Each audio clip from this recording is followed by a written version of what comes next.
Welcome to this deep dive, all about cultivating that unstoppable positive mindset using Jason Wolbers' book, The Power of a Positive Mindset, as our guide. It's like a 90-day challenge all laid out, step by step. Yeah, it is. And we're going to pull out some of the most practical, actionable advice from it. Practical, yeah.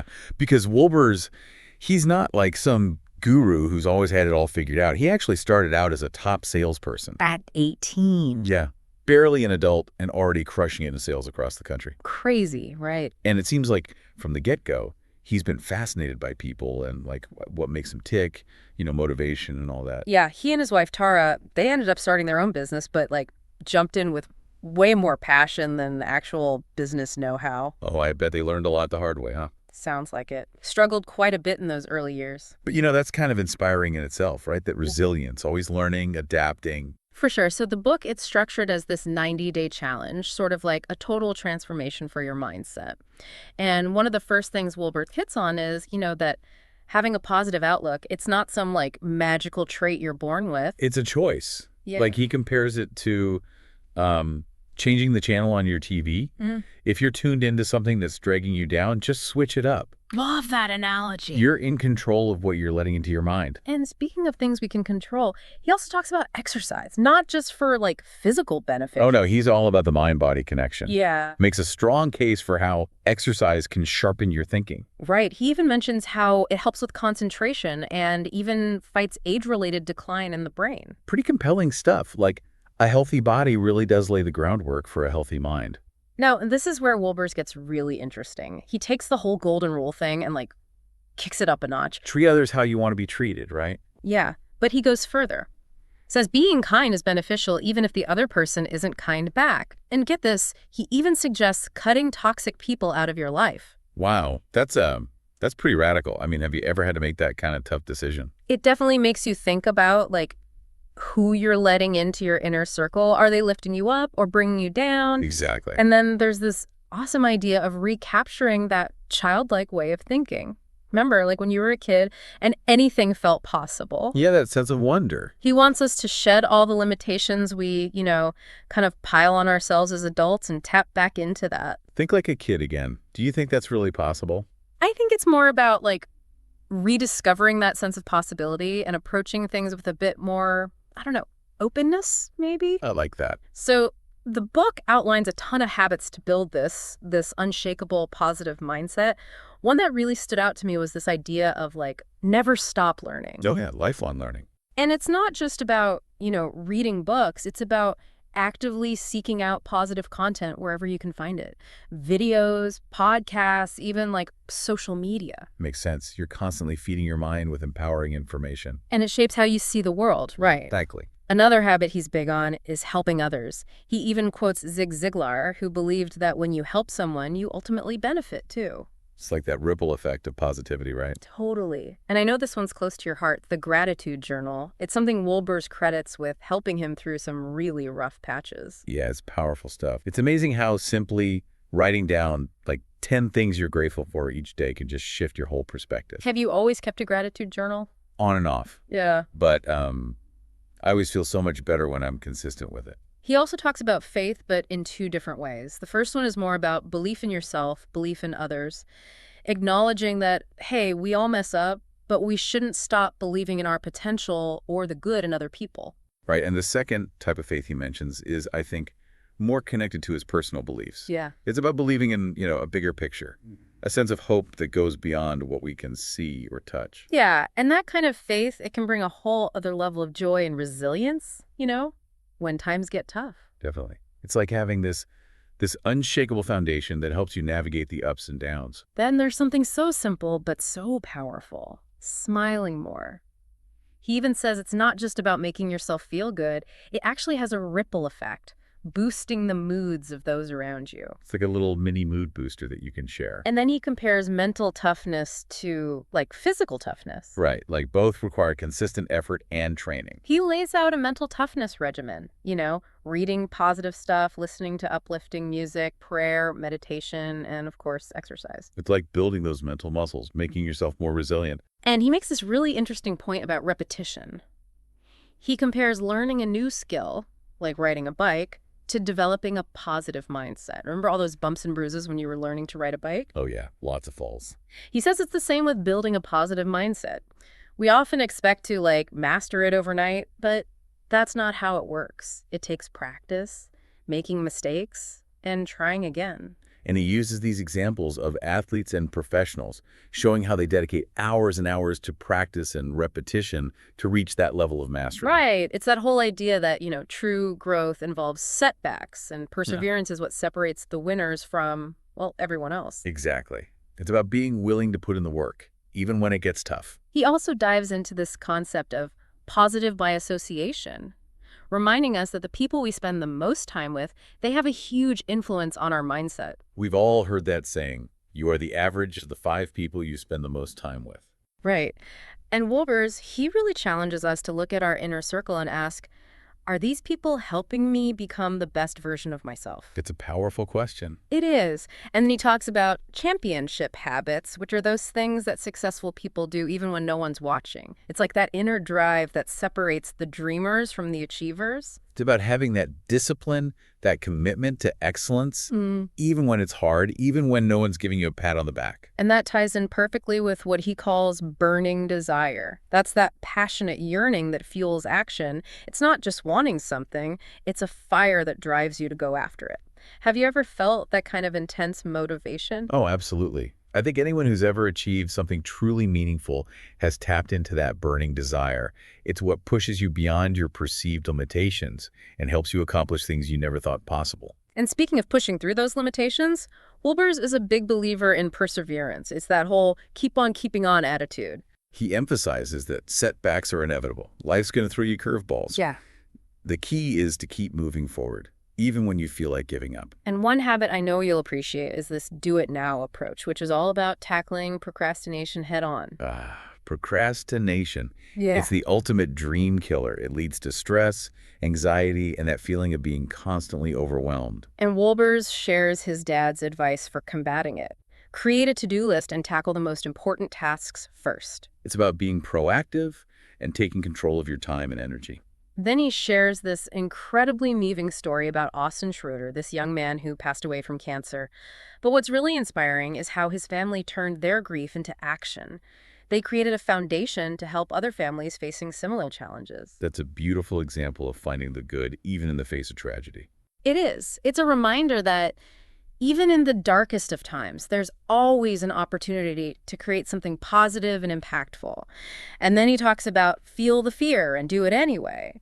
But it's not about being reckless. It's about recognizing that fear can hold us back from achieving our full potential. It can be paralyzing. He suggests shifting your thinking. Instead of dwelling on what could go wrong, ask yourself, what if it goes right? It's about choosing to embrace the possibilities instead of being consumed by fear. Exactly. And then he gets into one of my favorite topics, laughter. Laughter is the best medicine. It's not just about feeling good. It actually has all these amazing physical and mental benefits, like it relieves stress, releases endorphins, and even boosts your immune system. It's like a natural mood booster and health tonic all rolled into one. Then he gets into giving is living, exploring this idea that contributing to something bigger than ourselves is essential for fulfillment. Yeah, it's about making a conscious effort to make a positive impact on the world around us. And it doesn't have to be some grand gesture. He talks about, donating to charity, volunteering your time, or even just offering a helping hand to someone in need. It's about recognizing that we're all interconnected and that even small acts of kindness can make a difference. Then there's change equals progress, which reframes that discomfort we often feel with change as a sign of growth. That's like that growing pain. Exactly. He emphasizes that, change, while often challenging, can lead to amazing things. He encourages us to embrace the unknown and to trust that the discomfort we feel is often a sign that we're on the right track. I think a lot of us fear change because it disrupts our sense of comfort and familiarity. But the truth is, growth rarely happens in our comfort zones. So true. And then he dives into the importance of setting goals. He compares it to having a scoreboard in life, something to aim for. He says it makes the whole journey so much more fulfilling. Goals give us direction and purpose. They help us stay motivated and focused on what we want to achieve. And he even teases this 5-step goal-setting system he calls 5 steps to your future. It definitely makes you want to dig deeper into the book and uncover his Oh, secrets. for sure. He's got that way of, like, piquing your curiosity and leaving you wanting more. But then there's thinking outside the box, which he presents as the antidote to overthinking. It's about breaking free from those mental ruts that keep us stuck in the same old patterns. He encourages us to shift our perspective, to consider unconventional approaches, and to be open to new and innovative ideas. It's about challenging our assumptions and embracing the unknown. And then our friend, the Gratitude Journal, makes another appearance. This time, he offers a practical example of what a gratitude journal entry might look like. It's like he's giving us a tangible starting point, showing us how to actually incorporate this powerful habit into our lives. Right. And then he shifts to leadership, emphasizing that it's not about titles or positions. It's about a willingness to constantly learn and grow, and then share that knowledge with others. He sees true leaders as lifelong learners who are passionate about empowering those around them. Then he moves on to developing healthy habits, differentiating between conscious and unconscious habits. Right, those automatic behaviors we do without even thinking about them. And he stresses the importance of intentionally cultivating positive habits.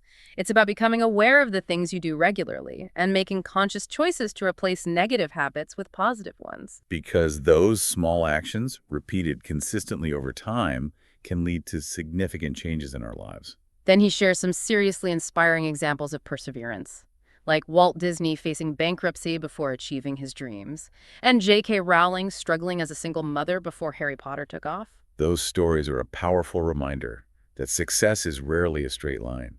There will be setbacks, obstacles, moments of doubt. But the ability to keep going, to learn from those failures, and to maintain that unwavering belief in yourself is what ultimately leads to breakthrough. He then offers this powerful message: problems, opportunities, encouraging us to reframe challenges as chances to learn, grow, and even help others.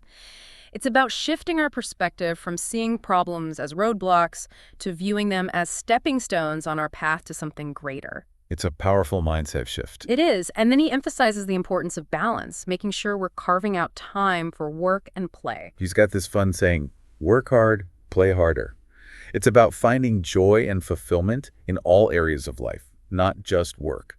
And he even suggests, actually scheduling enjoyable activities into your week, just like you would schedule those important work meetings. It's about making time for the things that light you up, the things that bring you joy and energy. Then there's this amazing basketball metaphor. Keep shooting. It's a great reminder that even the best players miss sometimes. The key is to keep trying, to keep putting yourself out there, and to not let setbacks define you. It's about developing that resilience and understanding that failure is not the opposite of success. It's part of the journey.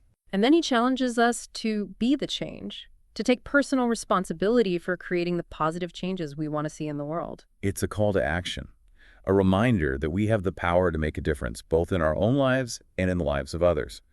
We don't have to wait for someone else to do it. We can start right now. Exactly. And then he talks about the connection between diet and nutrition and a positive mindset, explaining how the food we eat impacts not only our physical health, but our mental and emotional well-being too. Food is fuel, right? It affects our energy levels, our moods, our ability to focus and think clearly. So making healthy choices can really have a positive impact on our overall well-being. And then he challenges us to break the Groundhog Day cycle. Step out of those routines that feel stagnant and try new things. Right. It's about embracing novelty, expanding our comfort zones, and discovering new possibilities. Because sometimes the best way to shake things up and create positive change is to simply try something new. Then he gets into this fascinating discussion about what-if thinking. But this time, it's about taking those negative what-if thoughts that tend to creep into our minds and consciously transforming them into positive ones. Right. So instead of dwelling on what could go wrong, you start asking yourself, what if it all goes right? Yeah. It's about harnessing the power of your thoughts to create a more empowering internal dialogue. And I think that's a really important point. We often underestimate the power of our thoughts. Right. We become what we think about most of the time. So if you're constantly feeding your mind with negative thoughts, it's going to affect your mood, your behavior, your entire outlook on life. Then he introduces this distinction between responding and reacting, encouraging us to pause before responding to challenging situations, especially when dealing with negativity from others. It's about choosing your words and actions carefully and not letting your emotions control your behavior. It's about being mindful and intentional in your responses. Exactly. Then he offers a powerful antidote to stress and overwhelm. Focus on your blessings. Gratitude is such a powerful force. It shifts your focus from what's wrong to what's right, from what you lack to what you already have. And it's not about ignoring the challenges or pretending everything is perfect. It's about choosing to focus on the good, even amidst difficulties. And then he offers this reassuring perspective. First time for everything. It's a reminder that every experience, whether positive or negative, contributes to our growth. Even those things we might initially perceive as setbacks or failures can teach us valuable lessons and help us grow in ways we might not have anticipated. It's about embracing the journey, knowing that every experience, even the challenging ones, can shape us into the people we're meant to be. And I love how he encourages us to pay it forward, to share our knowledge, our experience, our expertise with others. It's not only beneficial for them, but it also deepens our own understanding and creates a sense of connection and community. It's about recognizing that we're all in this together, and that helping others is one of the most rewarding things we can do. Then he talks about the importance of starting each day with intention. Make today great. It's about starting your day with a positive mindset, setting intentions, expressing gratitude, and choosing to focus on the good. And he suggests starting each day with a simple but powerful question. What would make today great? It's a great way to get your mind focused on creating a positive and fulfilling experience. And then he reminds us about the importance of taking breaks. Self-care is essential. It's not selfish. It's necessary for maintaining our physical, mental, and emotional well-being. We can't pour from an empty cup, right? Exactly. And when we're feeling burned out, depleted, or overwhelmed, it's important to step back, recharge, and prioritize our own well-being. And then he offers this four-step approach for dealing with those inevitable challenges we face in life. Pray, think, plan, reach out for help, take action. It's a proactive approach that empowers you to take control rather than feeling helpless or overwhelmed. It's a great reminder that we have more power than we often realize to shape our circumstances and create the outcomes we desire. And then he suggests revisiting our goals and aspirations in light of our new positive mindset. New life, new goals. It's about recognizing that as we grow and evolve, our goals and aspirations might change as well. What was once important to us might no longer hold the same weight, and new dreams and ambitions might emerge. It's about staying open to new possibilities and allowing our goals to evolve as we do. Exactly. Then he offers this powerful affirmation, "You're an overcomer." It's a reminder that we all have the inner strength and resilience to overcome challenges and to emerge stronger from adversity. We're all capable of so much more than we often realize. And then he shares a perspective that I think is so important. Winning isn't everything. It's about recognizing that true failure is giving up. It's about learning from our mistakes, adapting our approach, and keeping moving forward. And he encourages us to stay humble, connecting humility to genuine confidence and attractiveness. He uses examples of successful yet humble individuals like Michael Jordan, Oprah Winfrey, and Bill Gates to illustrate the power of this quality. Humility is not about putting ourselves down or denying our accomplishments. It's about recognizing that we all have strengths and weaknesses, and it's about being open to learning and growing from others. And then he encourages us to get excited. He reminds us that enthusiasm is contagious, and that when we bring our full energy and passion to everything we do, it inspires others and creates a more positive and engaging experience for everyone involved. Enthusiasm is like fuel that propels us forward and ignites the same energy in others. And then he revisits that theme of happiness as a choice. He reminds us that happiness isn't something that happens to us. It's something we create through our thoughts, our actions, and our choices. It's about cultivating a positive mindset, practicing gratitude, and focusing on the good. And one thing that I've been thinking about is this idea of dream vision boards. I've always thought they were a little woo-woo, but the way Wolbers describes them, it's actually quite practical. He explains how he and Tara used a dream vision board to manifest their dream home. They gathered images and words that represented their goal and placed them on a board that they kept in a visible spot. He says that by seeing those images every day, their dream home shifted from a vague idea to something much more real and attainable. That's a great example of the power of visualization. When you can see what you're aiming for, it becomes more tangible, more achievable. He even mentions that visualization has been used successfully in various fields, from sports to business to personal development. Athletes use it to improve their performance, entrepreneurs use it to visualize their success, and individuals use it to achieve their goals. It's like you're creating a mental blueprint for success. And when you combine that visualization with consistent action, It can be incredibly powerful. And then there's this simple yet profound idea of embracing your dreams. Wolbers encourages us to reconnect with those childhood dreams we might have tucked away as we got older, and to shift from what if I fail to what if I succeed. It's about rediscovering that sense of wonder and possibility and believing that anything is possible if we have the courage to pursue it. It's a beautiful reminder that it's never too late to chase your dreams. Exactly. And then he talks about momentum, emphasizing that it's not just about getting started, it's about continuing those positive habits we've developed. Because consistency is key to creating lasting change. It's about those small actions, repeated day after day, that create a ripple effect and ultimately lead to the results we desire. Then he reminds us that we are original. Each of us has unique gifts and abilities that we can share with the world. And he encourages us to use our talents to make a positive impact on the world. It's about recognizing our inherent worth and believing in our ability to make a difference. And, it doesn't have to be these grand world-changing actions. Sometimes it's the small things, those everyday acts of kindness, compassion, and generosity that make the biggest difference. Absolutely. It's about showing up in the world as our authentic selves and making a conscious effort to spread positivity and love. Then he gets into this powerful idea that decisions shape our lives. He reminds us that we have the power to choose our path and create the life we want, one decision at a time. It's a powerful reminder that we're not victims of circumstance. We have agency. And every choice we make, no matter how small, shapes the course of our lives. And then he encourages us to choose faith over fear, to make decisions from a place of trust and confidence, rather than being paralyzed by fear. He reminds us that faith is not about the absence of fear, but about choosing to believe in something bigger than ourselves, even when we're afraid. It's about trusting that things will ultimately work out for the best, even when we can't see the whole picture. Then he talks about the power of visualization again, calling it, see it, believe it, achieve it. It's a reminder that our thoughts create our reality.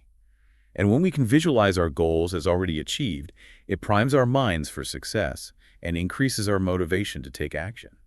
Then there's this simple yet profound challenge he offers. It's a great day to be alive.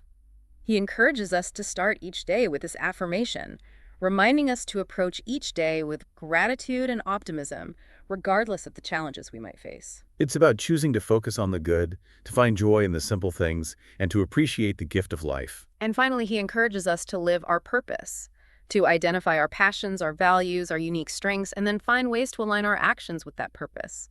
It's about living a life that feels meaningful and fulfilling. It's about making a contribution, leaving a legacy, and making a positive impact on the world. Wow, we just covered a lot of ground. It's amazing how much wisdom and practical advice Wolbers packs into the power of a positive mindset. I know, right? It's like a treasure trove of insights and strategies for creating a more positive and fulfilling life. I feel like we could talk about this book for hours. Me too. Yeah. There's so much to unpack and explore.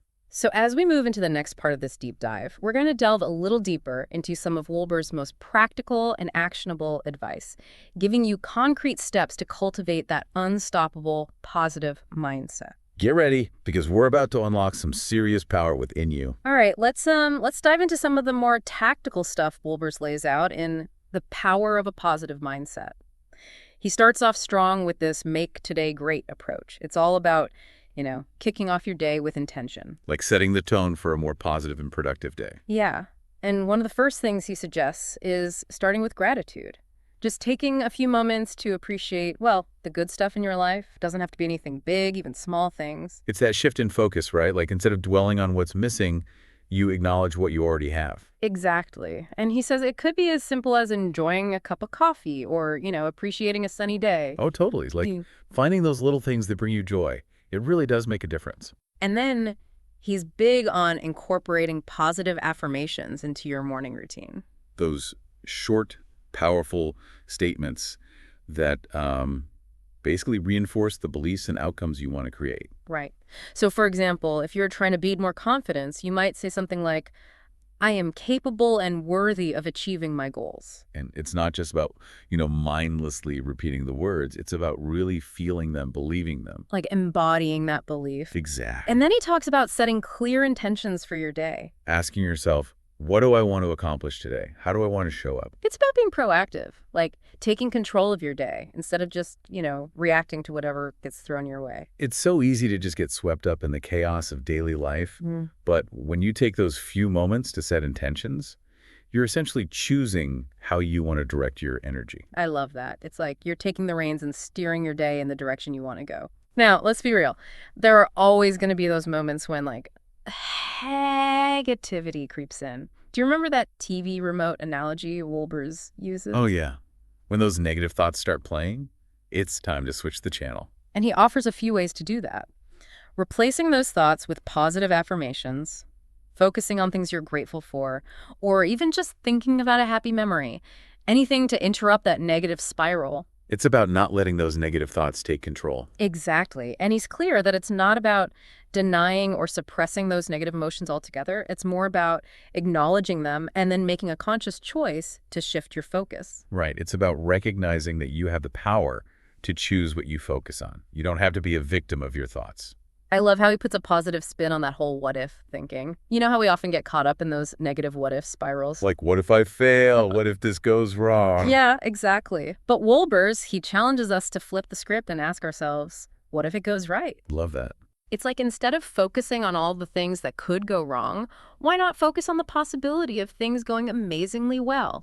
It's about harnessing the power of your imagination to create a more positive and hopeful outlook. Speaking of making things happen, Wolbers has this super practical 4-step approach for tackling challenges.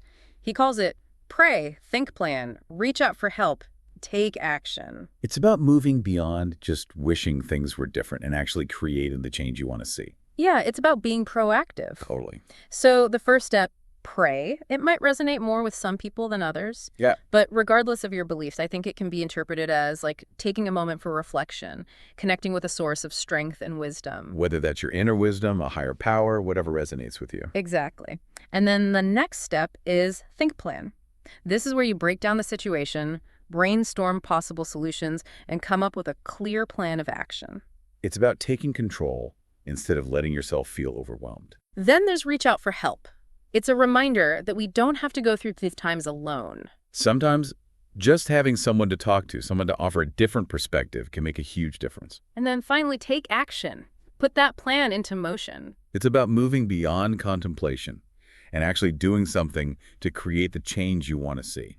And one thing I really appreciate about Wolber's approach is he's so real about setbacks. He knows things aren't always going to be smooth sailing, but he encourages us to see those setbacks as opportunities for learning and growth. He reminds us, sometimes you win, sometimes you learn. He even shares that story about Sir James Dyson, who created thousands of failed prototypes before finally inventing the bagless vacuum cleaner. Talk about perseverance. Right. It's a powerful reminder that success is rarely a straight line. It's about embracing the journey with all its twists and turns and knowing that those so-called failures are often just stepping stones to something greater. And now, for a topic I know a lot of us struggle with, procrastination.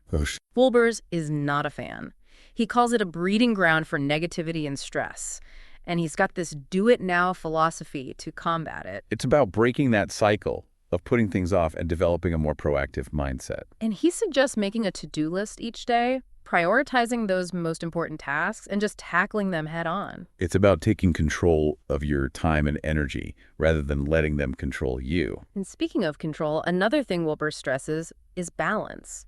Finding that sweet spot between work and play. He says, work hard, play harder. I love that. It's a great reminder that life isn't meant to be all work and no play.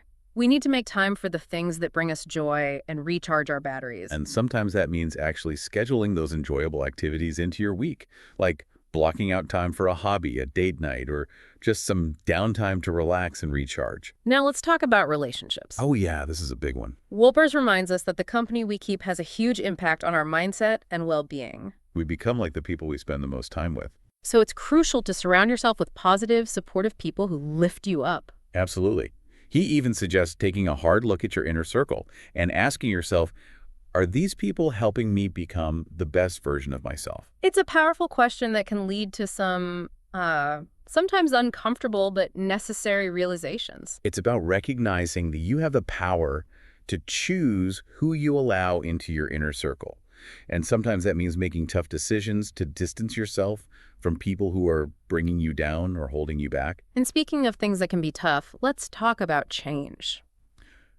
Change can be so hard. But it's also inevitable, right? Yeah, and it's often the catalyst for growth. Wolbers encourages us to embrace change, even when it feels uncomfortable, reminding us that change equals progress. He also challenges us to break free from those routines that have become stagnant. It's about trying new things, expanding your comfort zone, Yeah. and opening yourself up to new possibilities. He calls it breaking the Groundhog Day cycle.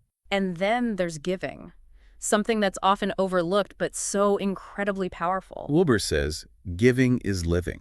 It's about recognizing that contributing to something larger than ourselves can bring a deep sense of purpose and fulfillment. And it doesn't have to be these big, grand gestures. It could be donating to a cause you care about, volunteering your time, or simply offering a helping hand to someone in need. And then, of course, there's gratitude. A cornerstone of a positive mindset. Wolbers encourages us to focus on our blessings. To take the time to appreciate all the good in our lives, no matter how small. He also recommends keeping a gratitude journal, and he even gives a simple example of what a gratitude journal entry might look like. It's a great way to make gratitude a daily practice. Now, let's touch on a quality that I think is so important, but often overlooked: humility. Humility is not about putting yourself down or denying your accomplishments. It's about recognizing that we all have strengths and weaknesses, and that we can always learn and grow from others. It's about being open to feedback, being willing to admit when you're wrong, and celebrating the successes of others. And then there's enthusiasm. Oh yeah, enthusiasm is contagious and motivating. Wolbers encourages us to get excited. He reminds us that passion and energy are infectious, and that when we bring our full selves to everything we do, it creates a more positive and engaging experience for everyone involved. And then there's this big idea: living your purpose. It's about figuring out what truly matters to you, what you're passionate about, and then finding ways to align your actions with that purpose. Wolbers encourages us to live our purpose by asking ourselves some pretty deep questions, like what am I passionate about, what do I value most, and what are my unique strengths? It's about taking the time to reflect on what truly lights you up, what makes you feel alive, and then making choices that are in alignment with those values. And then there's that powerful reminder: we are original. Each of us has unique gifts and abilities to share with the world. And Wolbers encourages us to embrace our originality and use those talents to make a positive impact. It's about recognizing your inherent worth and believing in your ability to make a difference. Exactly. And sometimes that means stepping outside of your comfort zone and trying something new, even if it feels a little scary. He shares the story about his wife, Tara, who found a way to make a difference by volunteering at a local hospital, even though she didn't have any medical training. It's a great example of how we can all find ways to contribute, even in small ways. You don't need to have a fancy title or be an expert to make a positive impact. And then he revisits that idea that decisions shape our lives, reminding us that we have the power to choose our path and create the life we want. And it's not just about the big life-altering decisions, but also all those small, everyday choices we make. Because those small choices over time can add up to create massive change. It's about being mindful of the choices you're making and asking yourself, is this decision moving me closer to or further away from my goals and values? And then there's that whole fear of failure thing. It could be so paralyzing. But Wolbers encourages us to choose faith over fear, to make decisions from a place of trust and confidence rather than being ruled by fear. He reminds us that faith isn't about the absence of fear. It's about choosing to believe in something bigger than ourselves, even when we're afraid. It's about trusting that things will work out, even if we can't see how right now. And then he revisits visualization, talking about the power of seeing it, believing it, achieving it. It's a reminder that our thoughts create our reality. And when we can visualize our goals and dreams as already achieved, it makes them feel more real and attainable. It's like creating a mental blueprint for success. Exactly. And then there's that simple yet powerful affirmation he suggests we start each day with. It's a great day to be alive. It's about approaching each day with gratitude and optimism, regardless of the challenges we might face. Choosing to focus on the good, finding joy in the simple things, and appreciating the gift of life. And finally, he encourages us to live our purpose. To figure out what we're passionate about, what we value, and then find ways to align our actions with that purpose. It's about creating a life that feels meaningful and fulfilling, a life that makes a difference. Absolutely. So, we've talked about a lot of strategies for building a positive mindset, but one thing that keeps coming up is the idea of dream vision boards. At first I thought they were a little bit out there, but hearing Wolbers' story about how he and Tara used one to manifest their dream home, well, it's got me thinking. I know, right? I used to think they were a little woo-woo too, but there's actually some pretty powerful psychology behind them. Yeah, so for those who haven't heard of them, can you explain like what a dream vision board actually is? Sure. Basically, it's a visual representation of your goals and dreams. You gather images, words, anything that inspires you and represents what you want to create in your life, and you put it all together on a board. So it's like a collage of your aspirations. And the idea is that by seeing these images regularly, it helps you stay focused and motivated. Exactly.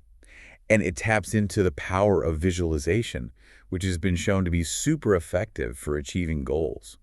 When you can actually see what you're aiming for, it becomes more real, more tangible. So for someone who wants to try this, how do you actually go about creating a dream vision board? It's pretty simple. You can grab a poster board, some magazines, print out pictures from the internet, whatever works for you. The key is to choose images and words that resonate with you, that really spark your excitement and inspire you. And then what? Do you just like stare at it every day? Well, yeah, kind of. You want to put it somewhere you'll see it regularly, like your bedroom wall, your office, maybe even your bathroom mirror.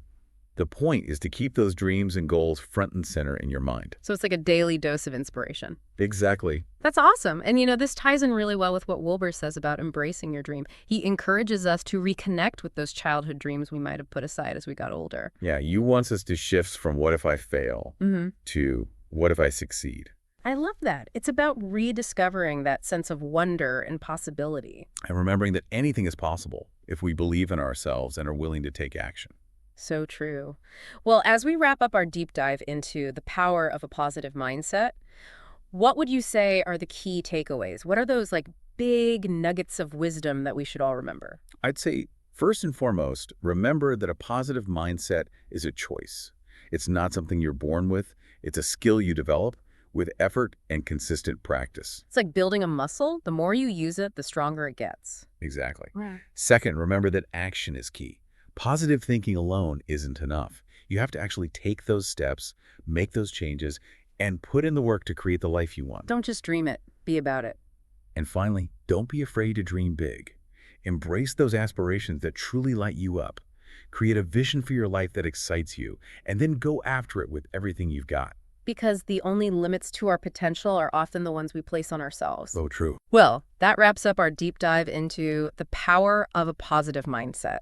We hope you found it valuable, inspiring, and most importantly, empowering.